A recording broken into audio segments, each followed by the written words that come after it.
I would ask anybody, spend a little bit of time in Sandtown. You're going to see serious entrepreneurship. You are going to see that. Yes, you are in some parts, but not everywhere. And if you spend enough time and you're like, you know what, I'm going to get involved in this farm effort for a minute and see what's going on. It's like looking at a drop of water and then somebody sees, like, you know, you can see all the organisms living in it under a microscope.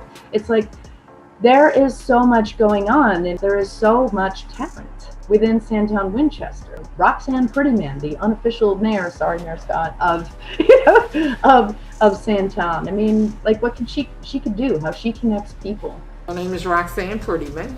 I am the Community Outreach Director here at First Mount Calvary Baptist Church. For the last maybe 30 years, we've done a soup kitchen at least once a week. And since the pandemic, 1 year ago, we've been doing the soup kitchen for at least 3 days a week. So we've been constantly distributing, trying to help one another, help others.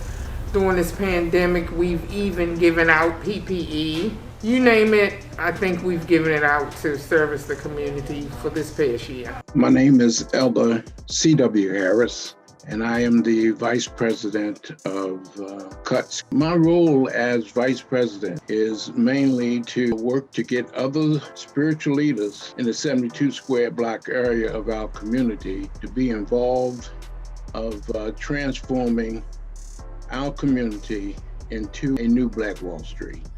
I'm Reverend Dr. Derek DeWitt. I am the president of CUTS. It was started in the 90s, but it came back into existence immediately following the death of Freddie Gray, where, you know, faith-based institutions wanted to have a voice as it relates to systemic racism, policing, poverty, crime, you know, and lack of services, and disparity in services as well.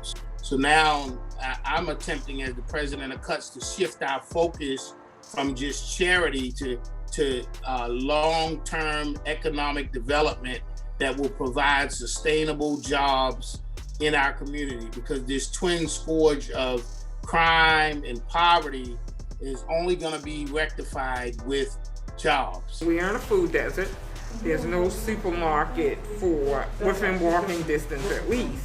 So when you have a lot of seniors in this community, a lot of people with children, and the best shot they have at getting something is a corner store. We all know that a lot of your corner stores don't serve healthy or fresh items. We have 109 liquor stores and no grocery store. Well, they say, oh, well, you know, you don't have an economic base. There's no money in Sandtown to support a grocery store. But everybody's buying toilet paper and cereal and milk and eggs, and we're buying it from somewhere. Everything can't be for those who are impoverished, because we have to build an economic base and create long-term economic equity within the community. So we need houses that firefighters and police and that medical professionals and teachers and, you know, construction workers and sanitation workers would want to live in within the city. And I'm willing to stay here because my house is nice too. Some of the perception of Sandtown, like what came up around Freddie Gray's death and then the uprising, like, we got to get past that. So much of what so many of the pastors and churches are doing are amazing programs. We need to spend more time looking at and highlighting that, because it too is part of the story of Sandtown, and it should be part of the perception of Sandtown.